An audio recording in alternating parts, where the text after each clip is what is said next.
So many Premier League fans around the world really wanted to see Arsenal become Premier League champions again for the first time in a lifetime, it felt like. But it was close but no cigar for Mikel Arteta's men as they fell 2 points short from Man City, which is incredible to think when you look at the results, the performances that Arsenal did put in this year after coming so close to the year before. It felt like they kind of fixed all the wrongs of the year before and they really didn't put much of a step wrong all season. But with the season now done, we can look back, have a look at the year. Where did Arsenal actually lose the title? And in the video today, can we get 3 transfers into Arsenal that would secure them the title for next season?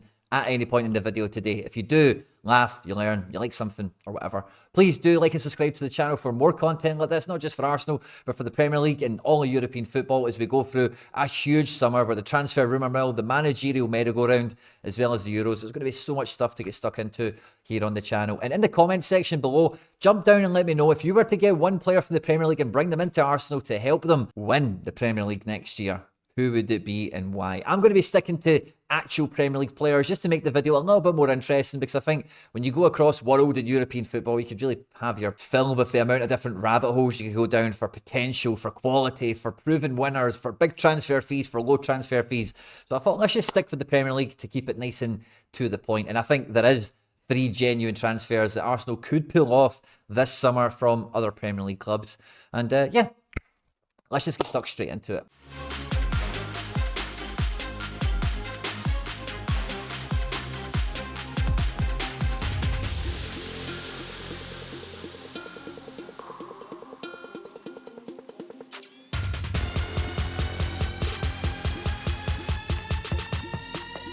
Now, like I said in the intro, Arsenal hardly put a step wrong all season. And ultimately, when you examine the difference between Man City and Arsenal, it was 2 losses that could have been a draw, or 1 draw that could have been a win, with 91 goals scored, only 5 behind the free-flowing Man City, and only 29 conceded. That is a hugely formidable defensive record, despite all the calamity and nonsense that we've seen with the goalkeepers throughout this season. Keeping Gabriel, Saliba, Ben White, all these guys fit all season long definitely had its dividends, definitely paid its rewards for Arsenal as they cruised into second and almost got from Man City there. But when you look at this, it is hard to say like, oh, well, if you scored a couple more goals or if you had a better defence, that would have been the difference, because they've scored more than enough goals to win the league.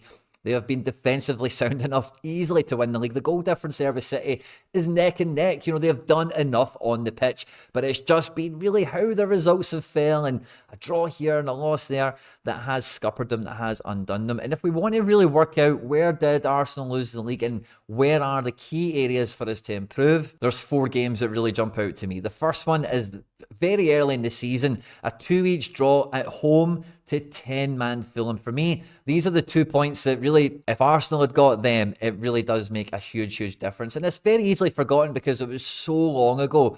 But as we're going to see with the other games that I'm going to highlight here, there's a bit of a common denominator, a bit of a common theme. You know, we've got a really solid defence, the midfield works, and it's, you know, I know there's been 2 goals scored, but Martinelli not doing anything, Trossard's not doing anything. We're relying on Nketiah from the bench against, like I say, a team that's gave you a penalty and get a man sent off. And I definitely feel the 1-0 loss away to Newcastle is a game that, in hindsight, Arsenal should be looking at and thinking we could have drawn that game, if not win it. Newcastle were going through, you know, Champions League campaigns, injury crises, all sorts of stuff. If you actually look at the Newcastle team here, Callum Wilson starting an attack, Dan Burn coming off at half-time, and Nick Pope is getting out of this with a clean sheet. Now, I do think Nick Pope is the best English keeper in the division, but Declan Rice, Havertz, Saka, Martinelli, all these guys have played 90 minutes, and they've had good options on the bench. Vieira, Trossard, guys that are attacking players with pace and a bit of invention, and they've had no answer for the Newcastle defence here. And Newcastle were very good defensively this season. They qualified for the Champions League, but if you look at Newcastle's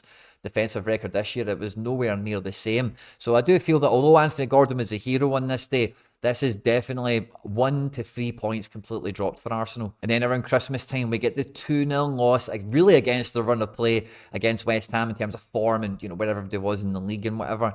And again, there's a bit of a common denominator. We're not getting any of those attacking players scoring goals, creating chances, but not actually making assists or whatever. The goalkeeper manages to get a pen save in this one.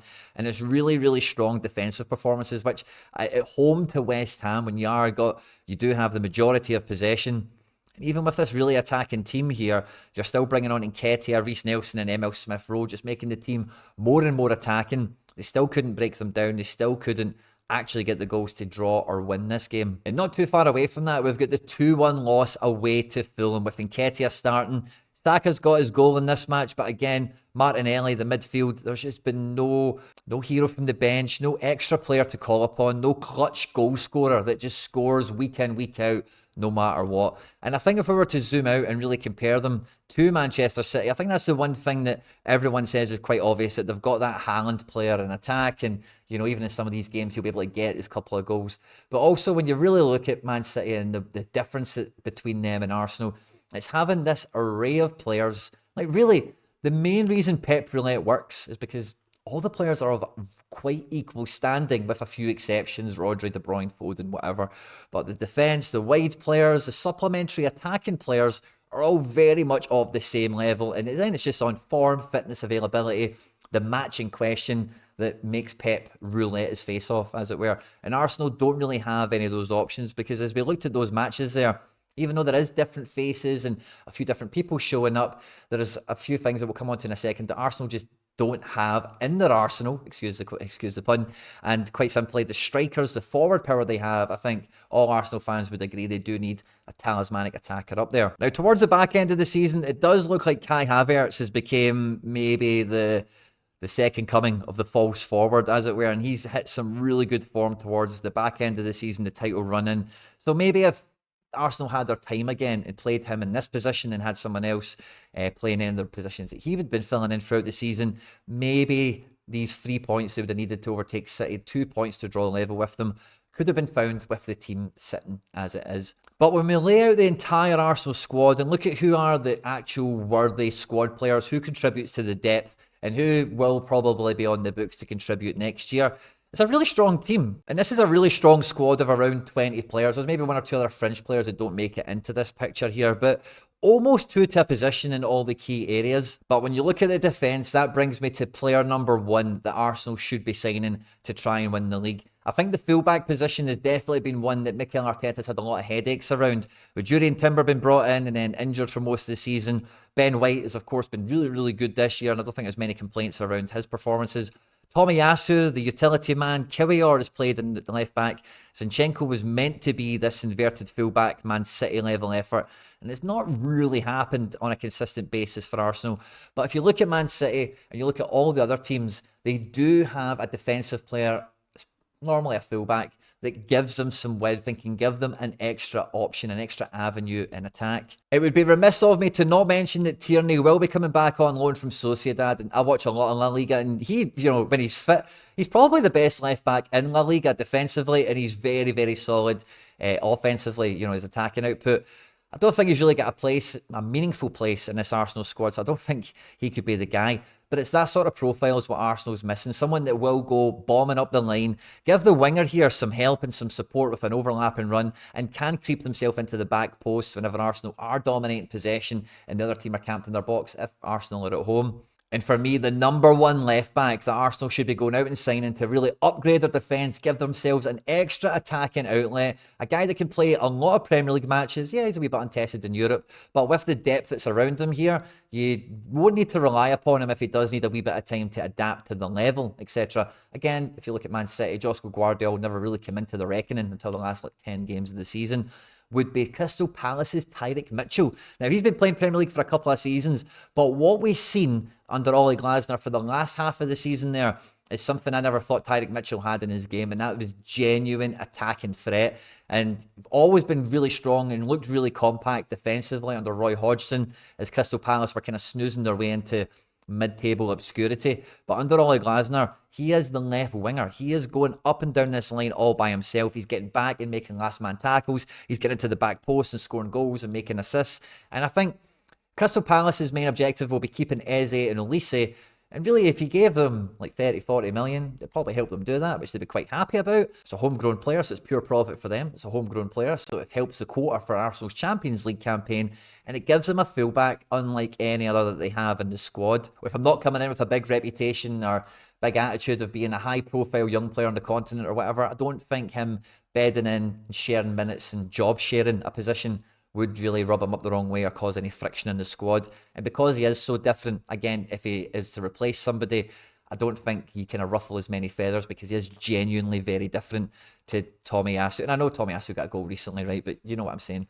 With him and Zinchenko, they're not quite at it there. Because Martinelli loves to come and drive inside. Trossard loves to do the same on this side of the pitch. Saka is kind of all on his own on the right-hand side. And Havertz, as we know, with his flexibility, can kind of play almost everywhere. And Arsenal have done really well with just getting the game into an area of the pitch, getting their key ball players all around the pitch, and then, like, you know, try and get goal scored and runs and opportunities created from that.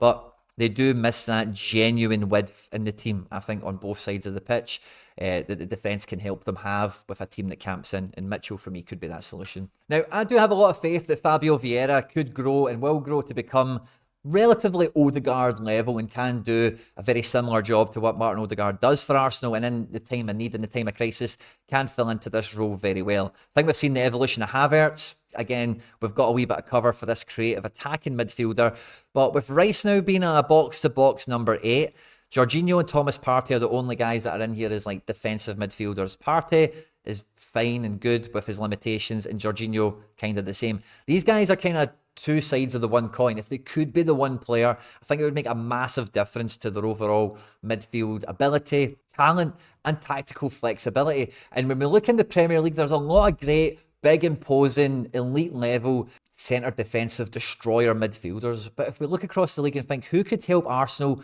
who could come into this team, who could elevate them to being champion level, the only player I would want Arsenal looking at is Joao Palhinha from Fulham, who was very, very close to moving to Bayern Munich for like 70 million euros or something like that in the January window. And he's been very, very good. This guy is all you want in defensive midfield. I think he would really complement the style of play here.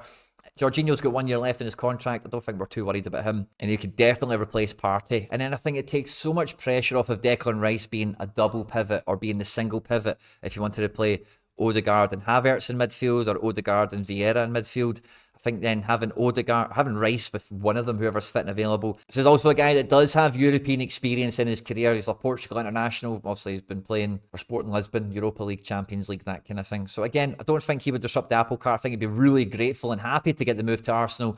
And I think he would make a big difference to the best 11 and would really help Arsenal in some of these tighter games. You know, keep the door closed, not let the opposition actually get the goals. And because of his passing acumen, can help in these games where they are dominant. And he is a giant. He can help with filling in the box of being that extra man. And then that brings us to the top end of the pitch, where we know that they need a goal scorer. They need someone that can just put the chances away. And when you look around the Premier League, there's some names that just keep coming up. Ivan Toney, for me, is maybe that guy.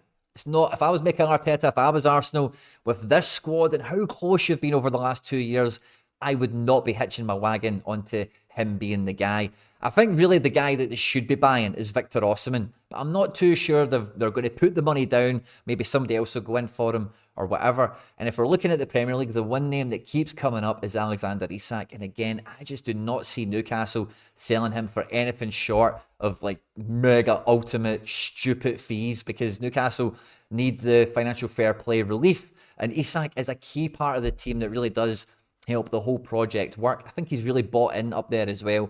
And I think from wages to transfer fees and everything else around it, the deal would be so expensive that Arsenal probably aren't going to go down that road. So if it's not going to be Toney and if it's not going to be Isak, then who in the Premier League could Arsenal get? Now, I think stylistically is the most important part of this, because if we look at the likes of Trossard, who moves from within the Premier League on top of the likes of like the Toney and these other guys, and you need a guy that, like, Toney's got the goals, Isak has got the goals. Isak, I think, would really fit the Arsenal system. Toney, I'm not as sure about. But with the success that we've seen of Havertz in this role here, and Jesus, when he's been fit and available, we've seen what he can do. You really do need a guy that can lead the line. And not only just lead the line, but connect with the wide players, can be able to drop in deep and play in with the midfield, as well as spring a counter-attack and jump beyond the defence. And really, this guy I've been a big fan of for all of his career, and I was really pleased to see that this season he stopped missing big chances. He started putting the ball in the back of the net, and he was the main player for his team. Sadly, the team had a lot of bad luck and a lot of stuff go against them. But if you weren't going to go out and get Victor Osimhen, I wouldn't be getting Ivan Toney. I don't think I'd waste my time trying to get Alexander Isak.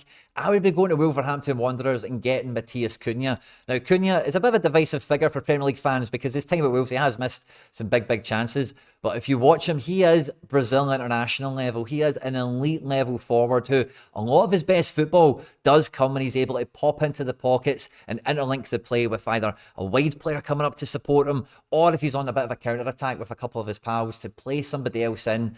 He's a very unselfish player. He's a very good team player. And again, similar to Palfinha, you want guys that have been around the block once or twice that aren't going to be blinded by the lights of going into a Premier League title challenge, and guys that have something to prove, that really want to get their career up and running. And when I say that, I mean in a way of winning stuff, making their own history with whatever club it is they find themselves at. And really, looking at these three players, I think Cunha would cost the thick end of 40-50 million. Palfinha's probably not too far off the same, with him being further down his contract after all the stuff with Bayern. As I say that, I think they've got him to sign a new deal and he'll have some new minimum fees in there. So I'm not too sure how much he would actually cost. And Tyrick Mitchell, like we mentioned already, about 20-30 million. Tyrick Mitchell's got a transfer marked transfer value of 22 million euros, whereas Palfinha's around the 55 mark and Cunha around the 40 mark. So to get three players of that quality in for around 100 million, which Ivan Toney, Alexander Isak, these are the types of transfer fees Victor Osimhen are getting banded about for these players. But it's not just a goal scorer. They need an extra bit of crunch in midfield, and they need an actual outlet from the back, a wide option that can help stretch a team that's going to be really banking in against them. I think if Arsenal can make three transfers just like this, ideally these three transfers, so I can make a video saying I called it, then without doubt, I think they catch the points that they've missed this year and they'll do even better. I think for all Premier League fans that are like distance fans like myself, everyone remembers Arsenal in such a fond way for the way that they really did change the game with their attacking flair football under Arsene Wenger. And we're starting to see that kind of dynasty come back with Mikel Arteta. And for the great effort they've put in over the last 2 years, it's a little bit similar to Liverpool. You want to see them culminate in winning a title to show for all the hard work, all the points, all the goals that they've amassed with this generation of players. You know, they get something to show for all their hard work and their effort. I'll be really excited to catch the comment section on this one. What do you think about my three picks? If I missed somebody out in the Premier League that you think is way better, and yeah, do Arsenal, is it even possible that they could do better? Is it even possible that they could catch City next season? Let me know down in the comment section down below. On screen and now some other stuff that I've made that YouTube thinks you might enjoy. Don't forget to subscribe to the channel for more content like this. Stay out of trouble, and I'll catch you on the next one.